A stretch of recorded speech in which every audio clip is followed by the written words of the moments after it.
Well, this is the fourth video in the series.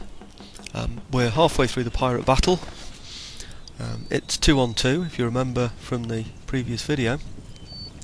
We have no bayonets or no sort of melee weapons, so we're attacking the pirates. Had we been defending against them, they may well have charged in against us with swords. This is something I've explained before. It's a close-up of my troops reloading. It does take quite a long time for them to reload, and so I tend to wait until they've reloaded before I advance them. Give them a bit of time. Otherwise what will happen is I'll advance into a position where they can fire at the enemy, and also the enemy can fire at them.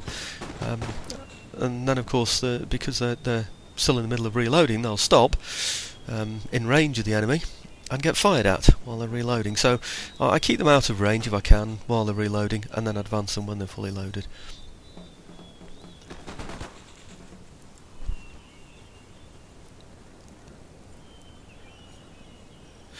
Shouldn't really now be too long before the pirates are done and out of the game. Well, certainly out of this game. We've still got another pirate island to capture after this one.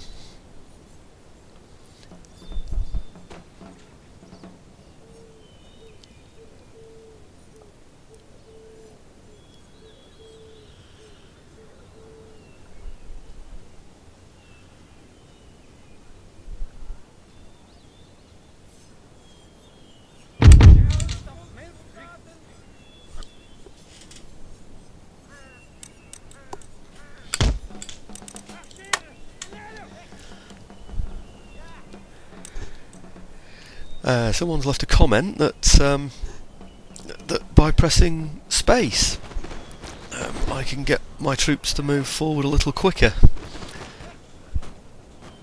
I'm not sure what's meant by that. You can move troops forward quicker by double clicking. You can also move troops forward by if you look to the right hand side of the screen there. Do you see me clicking that just now? That's the, well, I should say the bottom right hand side of the screen. Just click that when you've clicked your troops and it will run them into position. On the left hand side, just next to the overall map, that circular map that you can see there, it gives you an overall perspective of the battlefield. You see a scale on there.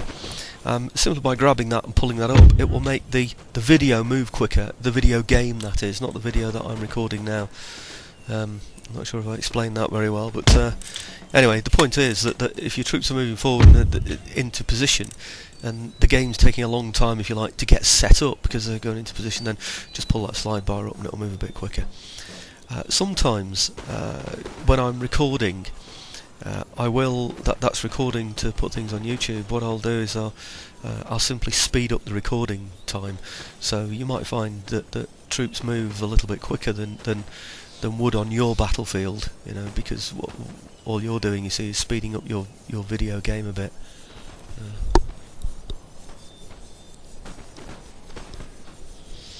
You can see I'm taking fire as well as receiving it. There's not much fire coming back in because he's doubly outnumbered. The first lot of pirates are now routing. This is the pirate captain, if you like, or the army general in the in the main sort of aspect of the game. He's taking fire at the moment from both sides. What I might do in a bit, I don't want to lose too many casualties, like I say, because I'm going to use these troops later. But what I might do is move them a little further over to the flank.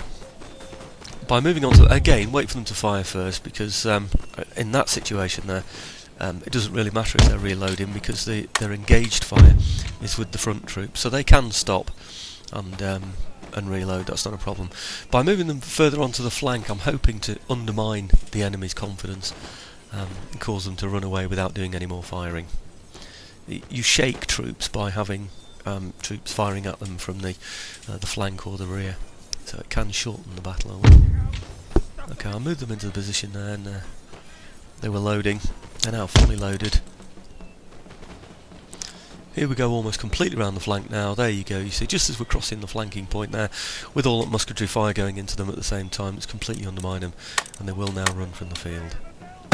I'm not going to chase them. I explained that before.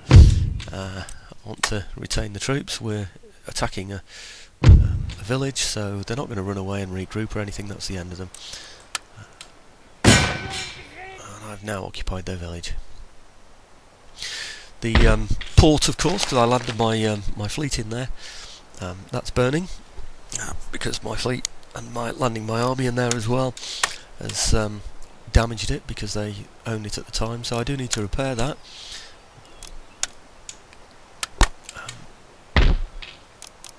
I'm going to want some repression on the island as well, so that people don't fight against my rule, so I'm going to repair that as well. I can't just destroy everything on the island and then leave it, because the chances are the pirates might come back. If you leave a land there, sometimes if you leave a village or a city there, or certainly a capital, you can get a whole indigenous population rising up again.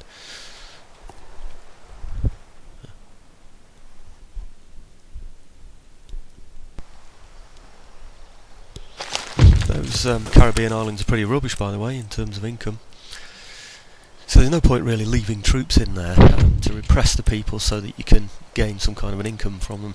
Better off just changing the tax to nothing. Don't take any tax off them whatsoever. Okay. So you just do exempt region from tax from those. This one, of course, Dutch Guyana, this is my own. I started with this in the game, so I can get a small income from that one there. Obviously each theatre has its own tax, I've explained that before, so by fiddling with the tax bars there, I can alter the amount that I can take from each theatre. Back to Europe again, quick look around, find out what's going on here.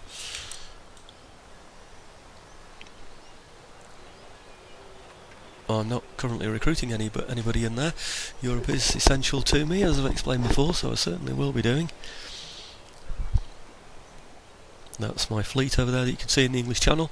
That's raiding. So adding to my coffers slightly by stealing goods from a seed trade route.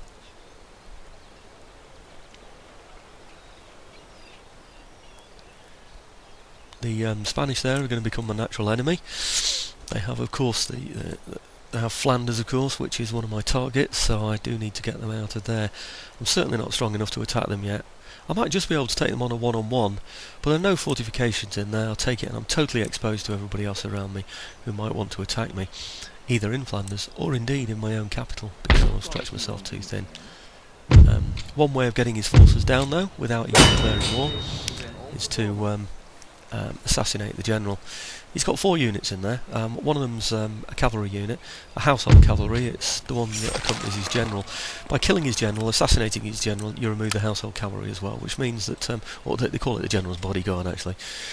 So in other words, I've reduced the 4 units in there down to 3. That's not all there will be to fight in there. There are Phylock armed citizenry as well, so there'll be a few units of those as well to defend the city if I were to attack it. Okay, just moving my agent there, having assassinated his general, into a position where I can see what everybody else is doing on the campaign map. There's a kind of fog of war, you see. It's only shown, only lighted, if you like, by putting troops in the area or putting an agent or a missionary in there.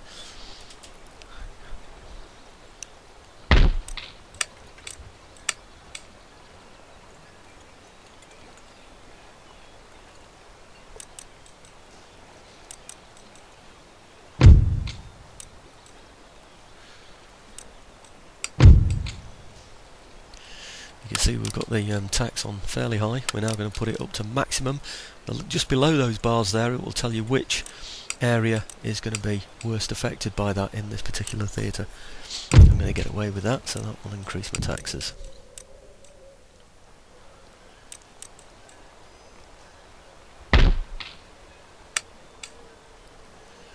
Okay, here I go for another brig. Always recruiting ships, get them in there as soon as possible to make sure I've got a strong fleet.